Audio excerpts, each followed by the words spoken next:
And the vision has always been to, empower women in a variety of ways, using content to begin with, using the true stories of every woman. Only 19% of women in India, access paid work in any form. And we really want to be part of bringing about that change. Everyone has their own way of telling a story, and everyone has their own story to tell. So why not let them tell it as they see fit, which is really where the contributor-driven route comes in. Hello and welcome to the Success with Savita podcast, where we share hot tips on how to do life and business without losing your mind. I'm your host, Savita Nanjappa, entrepreneur, high-achieving 9-to-5er turned transformational success coach, helping you create a wildly successful business. Come hang out with me and other fabulous humans like you every week for stories and chats packed with a healthy dose of tips, resources, how-tos, and real talk. Side effects may include a happier and more confident you with each passing day. Our guest on today's episode is Aparna Vedpuri Singh. She's the founder and CEO of Women's Web, which is a digital media platform and authentic space for women to express themselves as well as connect with others and find suitable opportunities. Women's Web is a company with a mission to help increase participation of urban Indian women in the paid workforce from 19% to 40% by enabling storytelling, inspiration, connection, resources, and learning for working women and women who aspire to work and empower themselves. Aparna has been an entrepreneur for over a decade now and has grown Women's Web as a platform that boasts of over 12K content creators, besides an omni-channel reach in the millions and an enterprise client list that includes some of India's most inclusive companies.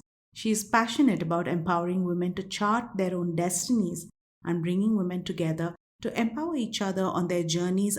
In my conversation with Aparna today, we are going to go behind the scenes and hear the story of Women's Web, how the brand has grown and scaled and continues to scale from the ground up. Hi, Aparna. Welcome to the Success with Savita podcast. While I've known you and I've had the pleasure of working with you before this podcast, I'm very, very excited to have you on the podcast. I have so many questions for you. So, this is going to be a long one, but welcome to the show. Thank you, Savita. I am an avid podcast listener, as I think I've told you before. And that's in general. And in particular, I really love what you're doing with your podcast. And having listened to a lot of your interviews with other guests, I'm really happy to be part of that roster. Okay, that is nice. Thank you for that. So, share with us, as a co-founder, I know you have another founder as well. What made you both start Women's Web? What was the why? When did you start? And the origin of Women's Web for us. Right. Yeah, when you say origin story, right, I really feel like a superhero now. But essentially, Women's Web is now, a decade plus old. So we are amongst the earliest communities for women in India. And we really started from a very simple kind of an observation, which, I noticed around me. I was part of the early wave of blogging in India. And I noticed that while a lot of us bloggers, digital writers had really moved ahead in terms of the issues that we were covering, the very wide spectrum of issues related to women's lives that we were talking about, traditional women's magazines were still, sort of stuck in another age altogether, where most of the conversation was really about, very celebrity-oriented, glossy, focused primarily on beauty and so on. And this is not to say, of course, that there's no space for any of those in women's lives, but we're so much more than that, right? So that's how I really jumped in feet first, saying that, hey, there can be a space where women get to talk about all the parts of their lives, the good, bad, and the ugly, and not just the glossy. And that's how Women's Web really began. And my co founder, Anju, joined me a few years later. Oh, okay. That's interesting to know. And while you have not gone, like, you wanted to share real life on the ground stories, what has really been challenging part of building and growing women's work? Because now you're a media house. Now you have, it's grown into something. And alongside that, I want to ask, did you think that that was the vision, that it would grow into something so big? So yeah, one of the things I think I've learned as an entrepreneur is that, while at a broad level, your vision doesn't change, or at least mine hasn't.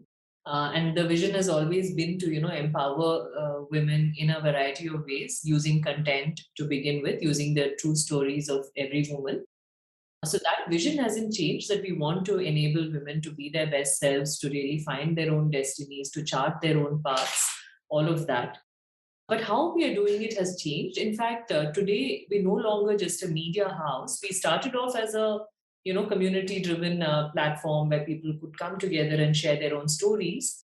But today we're on this path where we're empowering women not just through content, not just through storytelling, but we've also evolved to say that we want to empower women in other ways, which is through access to resources and opportunities.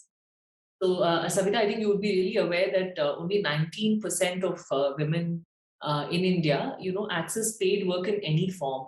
And we really want to be part of bringing about that change. So that's how our vision has evolved from being a media platform that centers women's stories to more. And I'll maybe talk about that later on in the course of our conversation. But coming back to what has been the biggest challenge, right? I think the biggest challenge has really been around the business of women's web, which is that how do you build, grow, sustain a community in ways that bring value to your users and also to you as a business, right? Because ultimately today we live in a world where content is free to consume. So, what is it that you can build around it in ways that bring value to your users and also enable you to monetize the community that you're building? So that has, been a learning curve, and there have been a lot of things we've, learned along the way about how you do that. Okay. I think like every business, from what I'm hearing you share, you start out by saying, this is what I want to do, but then it kind of, that's what the space demands. That's what you see is a need. And that's the offer that you can bring. And that's how I think Women's Web has also evolved from where you started to where you are now. And, I know you touched upon monetizing. What made you, before we go into that, before we go into business, what made you go down the route of being contributor led? Because that's how you kind of started. And how do you decide, let's say today, I want to send a story that I think is important to be shared. How do you then decide what is relevant and what you won't share? Sure. So, I mean, I'll take the first part of that. Why did we decide to go down the contributor driven route?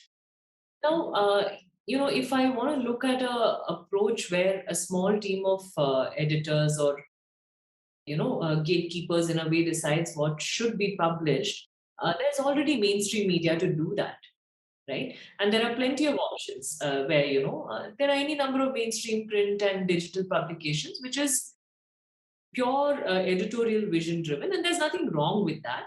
That's one approach to take. But we went with a different approach, which is to say that sometimes it's the story that matters, not necessarily whether it's written in a literary fashion or journalistic fashion. So I'll give you an example. Let's take one of our contributors who's perhaps an engineer who's maybe worked in the oil and gas industry, which is not a very common industry for women to work in. And she wants to share her story of what does it mean to be an engineer in this industry. Now, a traditional media house would not really be able to have this woman's story in her own words, or express the way she thinks it should be brought forward. And that's why we really felt that everyone has their own way of telling a story and everyone has their own story to tell. So why not let them tell it as they see fit, which is really where the contributor driven route comes in. Now, of course, does it mean that anything and everything can go up on women's web and there is absolutely no order or no structure to it? No, that's not the case. So we are a mediated platform, so where we do have guidelines and a team of editors which would apply those guidelines to understand, what can go up and what cannot. So for instance, of course, we would not allow hate speech. We would not allow anything which is sexist or casteist or communalist or, and so on. Or we would not allow, maybe publishing on certain topics which don't fall in our ambit. So we have certain guidelines like those which help our editors understand what can be published and what cannot, which goes beyond their own individual preferences as a reader. Okay. Yeah, that's very interesting for the way you're sharing that everyone has a story to tell, and we want to share those stories. And the only thing that Women's Web does in terms of the editorial aspect is where you're, maybe of course following, making sure that the guidelines are kept, because it's also a sensitive era that we are all in. I think it has always been, but now more so than ever before. And we've got to be careful about what is put out there. But I think this is really interesting. Now, what happens? This is just a follow up question that I have for you. Let's say I'm the person who's contributing a story, and maybe I'm not a very good storyteller, but my story has, not very good at writing it. Do you then also help in terms of getting that story and structuring done right? So in many cases, our editors do finesse, do help, put out stories in a way that makes sense to the reading public. Sometimes, if it requires extensive restructuring, where there's a kernel of an idea which is really valuable, but the writing is, quite hard to understand, then they may even approach the, a person who submitted it and take their permission to restructure it extensively, but in a way that, still leaves it in their voice, which is not about sort of writing it in a certain academically correct or literally appropriate, fashion, which still retains that individual's voice. We do try that to the best of our ability. Yeah. I have a question for you, because on your social media, sometimes I stop when you have posted a snippet of a story, like the way you tell the story, it makes me stop and click. Okay. And there are stances that you take from a story angle, right, while sharing, especially when it's a woman's story of whatever she's going through. Now, I'm sure because of the stance that you take, you have trolls or you may have negative reactions. How do you deal with? First, is do you have negative reactions and trolling a lot on social media? And if yes, how do you deal with that? Sure. So I think, the first thing is to understand that trolling is different and negative reactions are different. So negative, critical reactions sometimes expressed very negatively can happen, do happen. And I think it really depends on a case to case basis. Yes, sometimes, on the same issue, for instance, we would have two or three takes because it is a contributor driven platform, right? So maybe individual contributors can have very widely differing opinions. Maybe some of them will elicit strong reactions, and that's okay. So in such cases, at sometimes if there is clarification needed from our end, we might do that. Sometimes it is just that, yeah, an issue is polarizing and there are multiple reactions to it, and that's okay. And the community discusses among themselves, maybe sometimes in strong language, and that's all right. So that's, one thing. If there is a case where, we have been at fault in some way, where, for instance, we've put out something wrong or we've not quite had the time to analyze an issue and get into all the facets, and in some cases, if for instance we've had an incomplete coverage of a story, then we might go in and add additional clarifications, take feedback for what, it's important, of course, to take feedback in the right spirit. So there is a lot of times, either it is just a question that an issue has many different facets and people respond in different ways. You leave it at that, that you agree to disagree. Not everybody has to agree. In some cases, if we feel there is a clarification needed from our end, we will do that. So that's, as far as negative reactions go. Now coming to trolling, which is an entirely different thing, because trolling is, quite different in the sense the person is not really engaging with your content in a meaningful way. This often happens where, you will find that the person has not even read it. It's simply because there is something there which is triggering them, which is either a cause or a celebrity or something that they feel should not be touched in any way. So how dare you have this conversation? So, that's where trolling is coming from, that how dare you even bring up this subject? And it can be organized trolling, where, for instance, the troll is inviting other trolls to also come and troll you. So trolling is entirely different, and we have no patience for trolling. We do not engage with trolls because, if you're giving us negative criticism from a, genuine community participation perspective, where you're a member of this community, you read us, and you're engaging with a piece of content, that's one thing. But this is not that. I think that's a really objective way of looking at criticism, negative reactions, and being able to bucket it as what is really relevant and how feedback can either help you or it's not helping you. Moving on from there, now I want to come to the business of Women's Web, right? You have changed from what you started, how you started, the journey has evolved, and now you've pivoted. So currently, in when it comes to your business model and when it comes to the content services that you offer to companies, talk to us about your service offerings and how you're able to help other companies as well with content related services and more. Sure, sure. So, firstly, I should just mention that, for us, everything evolved organically out of our community. So what we realized is that, like I was mentioning at the beginning, right, only 19%, or I think that figure is even, a lower decimal number now of Indian. Yeah, I mean, after the pandemic, I believe the number has gone down.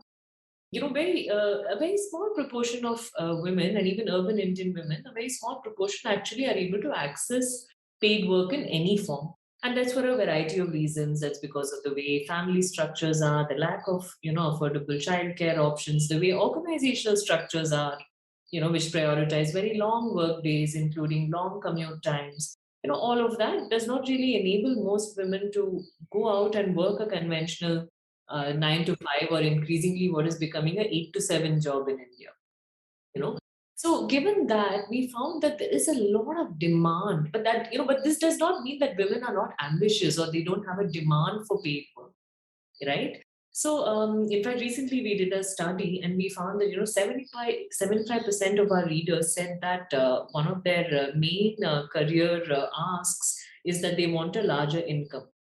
Or another, again, 80% of this audience said that they want their work to be showcased in front of more people, so more visibility as well, right? So definitely women have these ambitions, and we started looking at what are ways in which we can put together the needs and skills of this community, which is such a rich community. You have women who being bankers, engineers, teachers, healthcare workers, name it, writers, of course, right? So how can we put these skills together in ways that can enable us to build a coherent service offering and then take it to enterprises, right? So that's how we began. It all really emerged out of the vision that we have for our community and the needs of our community from us, where we're constantly talking to people and they're telling us they need more paid work, they need more opportunities, right? So therefore, we started working with organizations as part of their diversity and inclusion initiatives. Now, you would be aware that a lot of organizations in India today, both multinationals and Indian companies, and even public sector organizations, are increasingly looking at building more diverse and inclusive workplaces. As part of that, they have many requirements. So, for instance, they may want to create certain kinds of content and experiences for their own employees, which help in widening the conversations around diversity and inclusion. They may want to take some of their initiatives to the external world. So, for example, if they're trying to recruit in a more diverse fashion, they want to talk about that to the outside world. They want to get more people from diverse backgrounds to apply, or they simply want to create content for a variety of reasons. It could be to talk to their customers, their employees, whatever reason it may be. Now, where we come in is as an agency which brings in the expertise of our community and puts together skilled project teams depending on each customer's needs. So it could be anything, like, for example, for a customer currently, we are building a series of videos around their female leaders. For another customer, we've helped them really bring together roundtables in very specific industries where they want to meet certain customers. For another customer, we've done research on the future of work or on hybrid workplaces or what women want out of work. So where there are research needs, we also support. So depending on the customer's needs in any of these areas, which could be content, research, or experiences, we then match them with the right project teams, which we draw from the women's web community. So in effect, what's happened is now we basically have a company, Vocally Networks, which provides all of these services, and Women's Web has become the digital face of that company. So Women's Web being the digital media arm, but Vocally itself provides all of these services to enterprises. So that's how both brands coexist. Like what you hear so far? Make sure you never miss a show by clicking the subscribe button now. Stay tuned as we take a quick break, and we'll see you on the other side of the show. It's very interesting to hear how opportunities can come when you just show up and do the work that you want to do. So that's a very interesting business model, I have to say. And I do have another question for you. What's next for Women's Web? So what's next? Of course, we've this is a business model which we've pivoted into the last, I would say, 3 years. So of course, next would be in terms of strengthening our offerings, structuring them, taking them to more enterprises. There's a whole lot of work to be done in that space. So that's on the enterprise front. Of course, as far as users goes, we are thinking of a lot of different things for them. So, like I mentioned, in our first decade, how did we empower women? We did that by connecting them with each other through the power of storytelling. But going forward, we want to do more. So on the agenda is a number of things which will help us offer more opportunities directly to women. So those could be gigs, those could be like project-based work, those could be trainings in certain areas, but multiple ways for women to upskill themselves and find more opportunities. And we're actually building a couple of products on the digital platform which sit on top of this community that we have currently and will help us do that. So yeah, a lot of things are exciting things in the pipeline, which brings me to Aparna. You just mentioned a decade. It's been a decade of doing this, and not and you started out literally when Instagram wasn't there, right? And a bunch of the social media platforms haven't been there. So you really started out at a time when there weren't these many platforms and opportunities.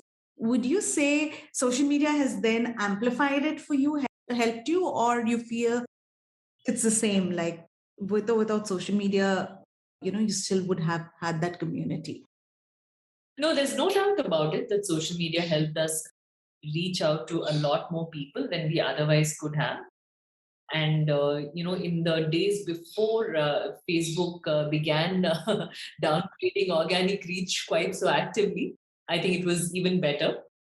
Of course, as with all things where you don't own the platform, there are pros and cons. So like with everybody who has invested heavily in social media to reach out to a larger audience, we're also facing the ramifications of what happens when the platforms decide to curtail your reach.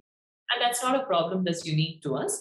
But still, having said that, nonetheless, one cannot deny that social media has been an extremely useful tool, and it's not just a one-way thing in terms of helping us reach more people, right? It's also we've seen often the conversations that people have with each other, where they find like-minded souls just in the comment section, for instance, right?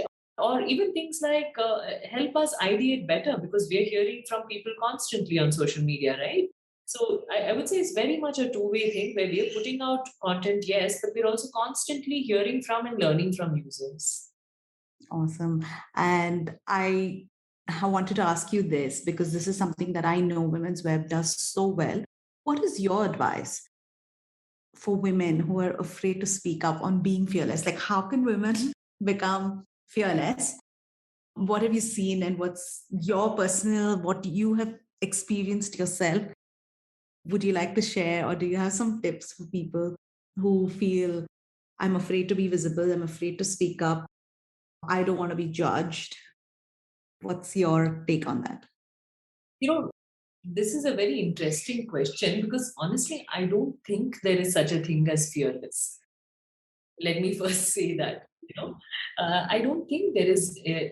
Maybe there are a few rare individuals, but and I've come across maybe one or two of them in my life.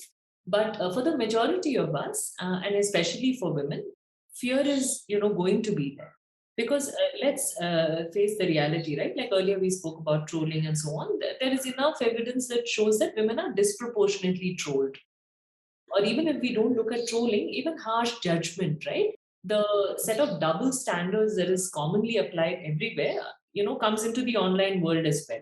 So as a woman, you can safely assume that you will be judged more strongly for a strong, opinion that you express than would be a man expressing the same opinion, right? So those are realities of this, unfortunate universe that we live in.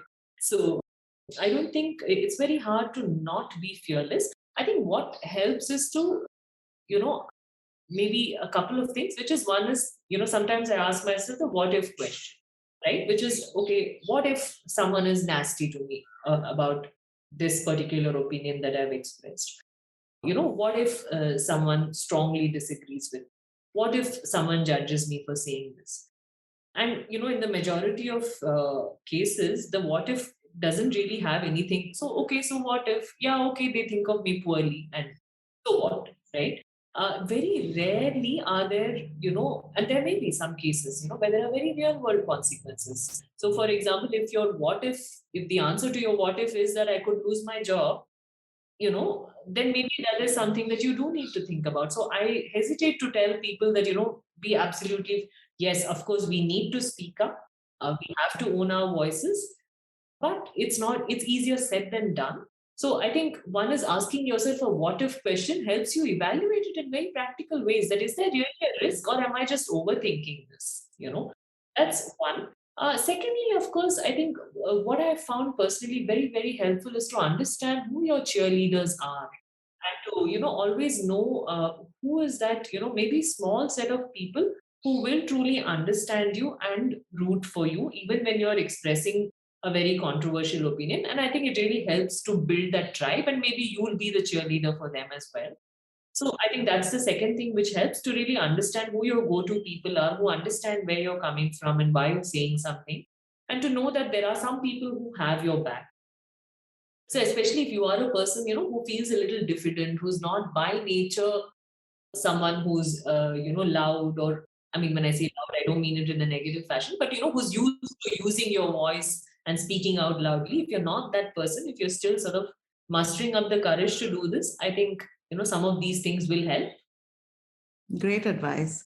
I think, especially being practical and taking a moment to think. Sometimes I'm also, you know, guilty of this. I have been very impulsive, maybe, and I'm not saying now, but in my corporate life, there have been ways that I have not thought it through, maybe, and I could have done it in a better way. Still use my voice, but asking this what if question would have helped me, share my voice, my opinion, my feedback in ways that would have landed well. I think that's something. So great advice. Thank you for sharing that. And now I want to bring the conversation back to you. What does a day in the life of an editor look like? In your life, what does it look like? So first things, before I even answer this question, so I'm no longer an editor. That's how I started out at Women's Web. You're the CEO, founder, what? Yeah, so I've since, though I love to edit occasionally, I've moved out of that as my core role. We now have a team of editors. But of course, I'm closely involved in the overall editorial strategy. And yeah, coming to your question about what a day in my life looks like, I think I'm a person who thrives on routine. So much so to that, sometimes I have to sort of pull myself up for being too routine oriented and go do something new. But yeah, my days tend to follow a fairly predictable routine, which is that I'm quite particular about a morning walk. I like to have a little time on my balcony to have my cup of tea with my husband. That's our little, time together before each of us gets into our own days. Then there's, of course, work. I follow a fairly regular work day. I find that it helps me. I'm very, I depend heavily on my day plan. And I also try to make a week plan so that I can sort of plan for what is critical to accomplish that week so that I don't just get caught up in what is needed at the moment. So yeah, I follow a fairly predictable work routine. I love reading, so I try to make some time for reading every single day, whether it's a book, a Kindle, or an audiobook in some form or the other. I must have a book every day. That's sort of non-negotiable for me. I think those are the mainstays of my days. It's that's nice to hear because I feel like I'm hearing everything about myself in your the way you express. Routine is important. Yeah, I mean, as I'm talking, I'm kind of wondering how boring it might sound to somebody who's listening. But like I said, I think I'm really a person of routine. But what I'm now trying to do is I'm also trying to build some excitement into the routine. So, for instance, on Fridays, I'm trying to meet someone new every week, whether it's virtual or if they're in Bangalore actually physically. But I'm trying to actually have conversations with new people at least once every week, and just no agenda conversations. Interesting. I like it. I'm a person, creature of routine. But you know what they say about all successful people, they're all sticklers for routine. It helps. So, yeah, so that's what's working. Now I know your secret. But what's one quality that you think has really worked well for you? I mean, yeah, it's a little hard to answer because it's not always easy to have self insight. But I think I don't give up easily in front of hard problems. It's definitely not been an easy journey, right? Like what I was mentioning, we are in a space where content is free to consume, where there is a lot of competition. Like you mentioned, there are n number of platforms today. There is a long road to monetization, to figuring out what offerings work for us, our community, and our clients, and to kind of build that sweet spot, right? So it's been a long journey. I think, yeah, I think it would be that I don't, get phased very easily in front of difficult circumstances. Yeah, I have one for you that I think works also really well. I've seen you, you're very calm, you're very composed. And this is something that I have to share. What I've seen in my interactions with you, I have to say, of course, they've not been in person, but you come across as someone who's really calm, composed together. You got it all together. So I think that's also another quality which is great to have. And yeah, so I think you're just being very humble and not telling us everything. But Yeah, actually, it's interesting that you speak about calm because it's not. If you ask somebody, if you ask people who knew me in my 20s, calm would perhaps be the last word they'd use to describe me. Yes, yes. So I think it's something that has happened over the years, and of course, I think I've also learned with time, right, that sometimes you actually solve things better if you can stay calm and think rather than react immediately. I won't say I'm always successful at it, but yes, I think I've gotten a whole lot better at it. yeah, so okay, not being phased and, leading with composure and learning to be calm, great. All of this is great qualities for anyone. I think it serves us well, especially if you're an entrepreneur for sure. Now, my last question for you actually is, when you look back now, a decade later, do you think you would do it all over again? Or is there something that you would change about starting and growing Women's Web? Right. I think I would do it all over again in the sense that would I start this? Would I run this? Yes, I'd definitely do it all over again. I'd probably do it faster. I'd have a clearer business plan to begin with. Whereas I went in without a very clear business plan and then, sort of figured it out along the way. Of course, everybody figures out things along the way. Very rarely do even the best laid plans, map out as planned. But nonetheless, I think, having had a stronger understanding of cost of operations would have helped me at the outset.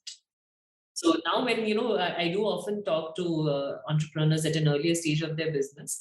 In fact, even last week I was talking to somebody, and the first advice I give everybody is please understand your cost structure very, very well. Okay, good advice, I would say, for anyone and for everyone who starts out, because especially in the early years, you tend to kind of not look at your cost and then you look back and Especially because you're usually funding it with your time, right? And time seems to have no cost, which is not the case.